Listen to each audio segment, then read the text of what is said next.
سے ہی جو محرم الحرام کا مہینہ ہے اس میں جو بڑے واقعے پیش آئے ہیں، ایک واقعہ جیسے کہ میں نے ابھی آپ سے ذکر کیا، محرم کی ایک تاریخ تھی، حضرت عمر رضی اللہ تعالیٰ عنہ کی مظلومانہ شہادت کا سانحہ پیش آیا، اور محرم کی 10 تاریخ تھی تو نواسہ رسول شہزادہ رسول حضرت سیدنا حسین ابن علی رضی اللہ تعالیٰ عنہ ان کی شہادت کا واقعہ پیش آیا۔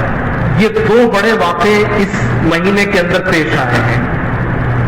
حضرت حسین رضی اللہ تعالیٰ عنہ کی شہادت کو جب ہم یاد کریں تو حضرت عمر رضی اللہ تعالیٰ عنہ کی بھی شہادت کو یاد کریں، اور حضرت حسین رضی اللہ تعالیٰ عنہ کے لیے جب ایصال ثواب کریں تو حضرت عمر رضی اللہ تعالیٰ عنہ کے لیے بھی ضرور ایصال ثواب کریں۔ اور یہی طریقہ ہوتا ہے محرم الحرام کو منانے کا، یہی طریقہ ہوتا ہے کہ اس مہینے میں روزے رکھے جائیں، محرم کی 10 تاریخ ہو تو گھر والوں کے لیے اچھے کھانے پینے کا بندوبست کیا جائے، ماتم کرنا، تعزیہ نکالنا، جلسے جلوس، ڈھول تاشے باجے اور کھانے پینے کے انتظامات کرنا، شربت کی سبیلیں لگانا سب ناجائز امور ہے۔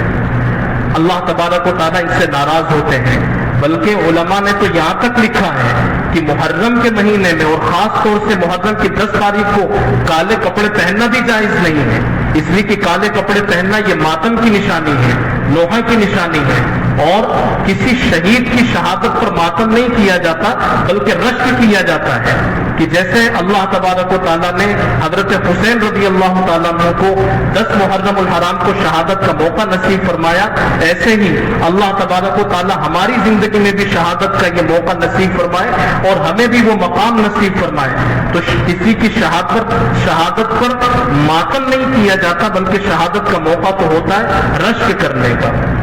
اور اللہ تبارک و تعالیٰ سے دعا کرنے کا کہ اللہ جیسے آپ نے ان کو شہادت عطا فرمائی ایسے ہمیں بھی شہادت کا موقع نصیب فرمائیے۔ تو حضرت حسین رضی اللہ تعالیٰ عنہ کی شہادت کا واقعہ پیش آیا تھا۔ ہم یہ کریں کہ زیادہ سے زیادہ ایصال ثواب کریں، اور جو دیگر رسومات ہیں جیسے کہ قرآن کریم میں کہا گیا منہا اربعۃ حرم ذالک الدین القیم فلا تظلموا فیہن انفسکم، ان مہینوں میں جو حرمت والے مہینے ہیں ان حرمت والے مہینوں میں کوئی زیادتی نہ کرو، یعنی کہ کسی طرح کا ظلم خلاف شرع کوئی امر انجام نہ دو، اس لیے جو رسومات اور خرافات اس مہینے میں انجام دی جاتی ہیں تو، اور نبی صلی اللہ علیہ وسلم کا وہ فرمان جس کا خلاصہ ہمارے ذہن میں یہ رہنا چاہیے، آپ علیہ الصلوۃ والسلام نے فرمایا کسی جگہ اگر شریعت کے خلاف کوئی کام ہو رہا ہو اور کوئی شخص وہاں موجود ہو اور خوشی کے ساتھ موجود ہو اور خلاف شریعت ہونے والے اس کام کی اس کے دل میں اس کی نفرت نہ ہو تو وہ برا کام کرنے والوں جیسا ہی ہے۔ تو اگر کہیں شریعت کے خلاف اس مہینے میں کوئی کام ہو رہا ہو، ہم تو نہیں کر رہے ہیں لیکن جس جگہ ہو رہا ہے اس جگہ ہم موجود ہیں تو کرنے والوں کے ساتھ میں ہم ہیں، تو ہمارا شمار بھی ان غلط کرنے والوں کے ساتھ میں ہوگا، اس لیے اپنے آپ کو بچائیں۔ محبت کے جو تقاضے ہیں نبی علیہ الصلوۃ والسلام سے ہمیں بھی محبت ہے، آپ کو بھی محبت ہے، اسی محبت کا تقاضا یہ ہے کہ ان کے بیٹوں سے، نبی علیہ الصلوۃ والسلام کی بچیوں سے اور بچیوں کے جو بچے ہیں ان سے بھی ہمیں محبت ہو، تو حضرت حسین رضی اللہ تعالیٰ عنہ سے محبت ہونا چاہیے۔ اس محبت کا تقاضا یہ ہے کہ جب ان کی وفات کی اور ان کی شہادت کی تاریخ آئے ہم ایصال ثواب کا اہتمام کریں۔ شیخ الحدیث مولانا زکریا صاحب رحمۃ اللہ علیہ وہ اس کا بہت اہتمام فرمایا کرتے تھے اور اپنے متعلقین کو اس پر توجہ بھی دلایا کرتے تھے، اور ایک مرتبہ تو اپنے کچھ مریدوں کو بلا کر کے پوچھا کہ بھائی یہ محرم کا مہینہ چل رہا ہے، کتنا قرآن پڑھ لیا آپ نے؟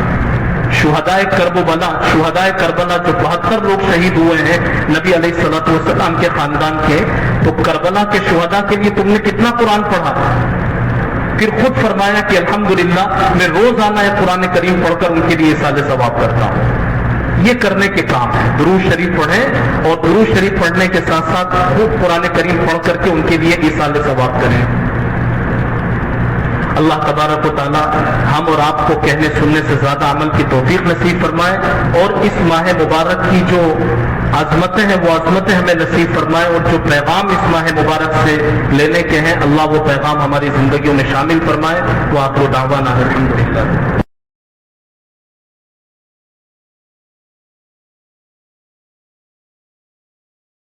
مدینے والے